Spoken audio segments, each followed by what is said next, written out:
আপোনালোকৰ গুৰুজনা শংকৰদেৱৰ প্ৰতি যদি কিবা ভাল ভাৱ আছে তেতিয়াহ'লে ভিডিঅ'টো সম্পূৰ্ণ চাওক আৰু শংকৰদেৱৰ বিষয়ে জানক। বহুত আচৰিত বস্তু দেখাবলৈ পাব।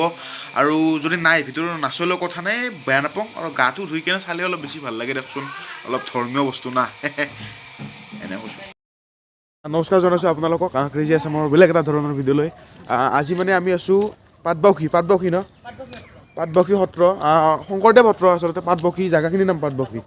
আৰু ইয়াতে মানে এইখন গেটখন, মেইন গেটখন, আৰু সোমাই আহিয়ে এডাল গছ দেখা পাইছোঁ।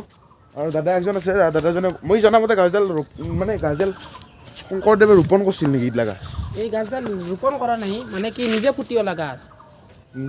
নিজে ফুটি অলা 500 বছৰ পাৰ হ'ল মোটামুটি। 500 বছৰ পুৰণা গাছ চাই লওক এইবিলাক। জনামতে শংকৰদেৱে বোলে ইয়াতে জিৰাইছিল। আৰু সিফালে মেইন সত্ৰখন আছে। আমি এতিয়া বৰ্তমান মূল সত্ৰখনলৈকে যাই আছোঁ। ইপিনে আছে সত্ৰখন, তাতে গৈ আছোঁ। গৈ পেলাই আপোনালোকক সমগ্ৰ পৰিৱেশটো দেখাবলৈ চেষ্টা কৰিম। ক'ত কি কেনেকুৱা বস্তু আছে চাই থাকক। বহুত বেছি ঐতিহাসিক হ'ব গৈ আছে ভিডিঅ'টো। বহুত বেছি ঐতিহাসিক বস্তু দেখাব আপোনালোকে শংকৰদেৱৰ লগত জড়িত। আহি থাকক। হে গুৰু শংকৰদেৱ ভৈলায়ব তাৰ গুৰু শংকৰদেৱ। তো আমি আহি পালোঁ। চেণ্ডেলযোৰ থৈ লওঁ। বেলেগে নেনে 10 টকীয়া চেণ্ডেল আৰু কথা নাই ইয়াতে। 10 টকীয়া চেণ্ডেল নেনে, অলপ দামী নানিব মানে।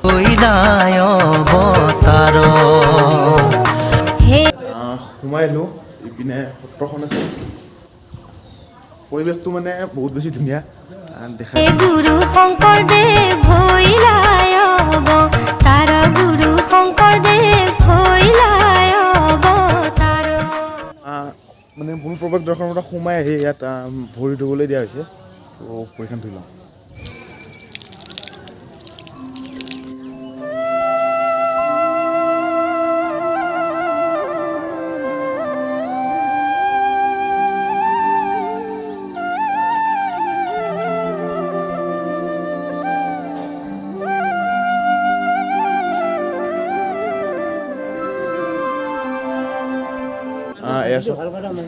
সত্ৰৰ মানুহক ভিতৰত মানে সত্ৰত পাৰ্মিশ্যন সুধি আছে মানুহে, ভিতৰত ভিডিঅ' বনাব পাৰিম নোৱাৰিম।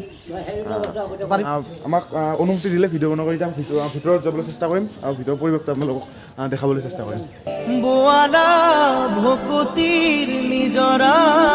সত্ৰৰ ভিতৰত সোমাই আহিলোঁ। এইটো পৰিৱেশটো চাই লওক। ইয়াতে মূল থাপনা আছে আৰু ইয়াতে খোলবিলাক আছে। নাম কীৰ্তনৰ কাৰণে এইবিলাক খোল আছে ইয়াত। গুৰু শংকৰদেৱ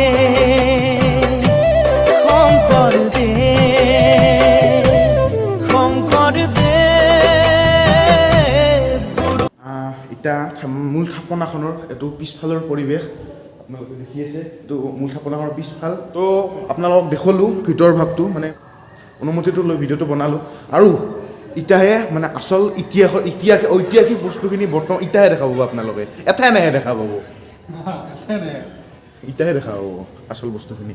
চ' মূল সত্ৰখন প্ৰথমতে দেখাই ল'লোঁ। এতিয়া বৰ্তমান বাহিৰত আৰু বহুত কিবা কিবি বস্তু আছে দেখাই আছোঁ। প্ৰথমতে ইয়াত যিটো দেউলো হয়, বৰ্তমান বৰপেটা সত্ৰতো হয়, ইয়াতো হয়, দৌলটো দেখাই আছোঁ।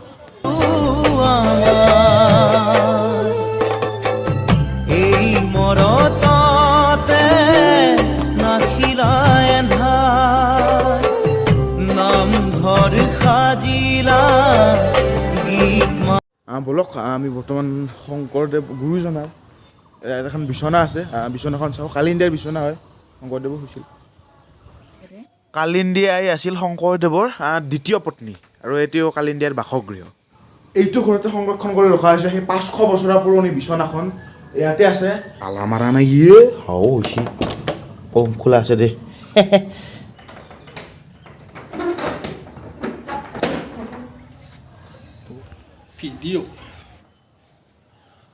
এইখনে হৈছে কালিন্দিয়াৰ বিচনা, য'ত শংকৰদেৱ হৈছিল।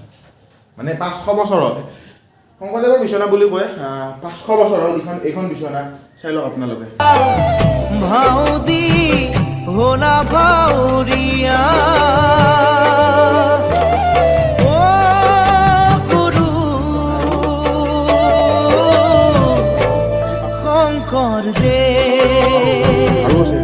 দেখিলে শংকৰদেৱৰ কালিন্দীৰ বিচনাখন আৰু আছে দেখাই আছোঁ চাই থাকক সেইটো কালিন্দীৰ বাসগৃহ যিটো দেখিলে আৰু ইয়াত আছে কালিন্দীৰ পাতকোৱা তেনে গুৰু ভজে যিটো কল্যাণ এইটো পাতটো আচলতে মাটিৰ পাত আছিল কিন্তু মানে পিছত পকী কৰি দিয়া হৈছে মাটিৰ পাতটো আৰু মাখেনা হৈছে দিন চ' ভিতৰত আছে মই দেখাই দিছোঁ মানে এইখিনি পকী কৰি দিয়া হৈছে ইমান অসন আছিল চাপৰ আছিল মানে ইয়াত সত্ৰখন বনোৱাৰ পিছত মাটি চাটি দি মানে কিন্তু এইখিনি ওপৰৰখিনি মানে পকী কৰি দিছে আৰু ভিতৰত মাটি বৰ্তমানো আছে দেখাই আছোঁ এইটোত আচলতে মাটিৰ হয় যিটো লেয়াৰ দেখা পাইছে তলৰ সেইখিনি এইখিনি মাটি হয় আৰু ওপৰত এইখিনি পকী আচলতে এইখিনি পকী হয় আৰু তলৰ সেই তেতিয়া দিনৰে পৰা মাটি হয় মাটিয়ে এইটো স্ক্ৰীনশ্বট মাৰি লওক শংকৰদেৱ সত্ৰখনৰ বিষয়ে আৰু ইয়াত এটা মিউজিয়াম আছে মিউজিয়ামটো সম্পূৰ্ণ হৈ উঠা নাই তাৰ বাবে দেখুৱাব নোৱাৰিলোঁ ক্ষমা কৰিব হয়তো আপোনালোকে আহিলে দেখা পাব আৰু বৰ্তমান গৈ আছোঁ শংকৰদেৱৰ ভৰিৰ খোজ চাবলৈ আহক বৰ্তমান তলা মাৰি থোৱা আছে ইয়াত আছে শংকৰদেৱৰ ভৰিৰ খোজ হয় সেই গুৰুজনাৰ ভৰিৰ খোজ তাহাৰ গুৰু শঙ্কৰদেব ভৈৰায় অবতাৰ গুৰু শঙ্কৰদেব ভৈৰায় অবতাৰ মহাপুৰুষ শংকৰদেৱৰ পদদীপন পিছত দেখি গোৱালপাৰা আগত দেখি আমেৰিকাত দীঘল দশমীৰ পাৰ আৰু শাস্ত্ৰৰ হাজাৰো নিৰ্মিত আছে চাওক শংকৰদেৱৰ ভৰিৰ খোজ আপোনালোকক দেখাই আছোঁ নাম ধৰ্ম পৰিৰাত সাৰ গুৰু শঙ্কৰদেৱ ভৈৰায় অবতাৰ মহাপুৰুষ শ্ৰীমন্ত শংকৰদেৱ আৱিৰ্ভাৱ হয় 1371 মধ্য অসমৰ আলিপুৰ আৰু প্ৰায় 6 কোটি বছৰ ভূভাৰতত থাকি অসমীয়া জাতি আৰু সংস্কৃতিৰ তেখেতে আমাক শংকৰদেৱৰ জন্মৰ পৰা মৃত্যুলৈকে সকলো কথা বিৱৰি ক'লে আৰু আচলতে ইমানখিনি দেখুৱাব নোৱাৰোঁ চ' ভিডিঅ'টো বহুত বেছি দীঘল হৈ যাব আৰু যদি আপোনালোক অসমীয়া হৈ শংকৰদেৱৰ বিষয়ে যদি নাজানে তাতকৈ দুখজনক কথা আমাৰ অসমবাসীৰ বাবে একো হ'ব নোৱাৰে গতিকে আশা ৰাখিছোঁ সকলোৱে জানে গতিকে ইমানখিনি দেখুৱাই নাথাকোঁ আৰু এইবাৰ দেখাইছোঁ শংকৰদেৱে গা ধোৱা শিল যিটো শংকৰদেৱে গা ধুইছিলে সেই শিলটো দেখাইছোঁ শংকৰদেৱে এইটো শিলৰ ওপৰতে গা ধুইছিল সেই শিলটো চাওক এইটো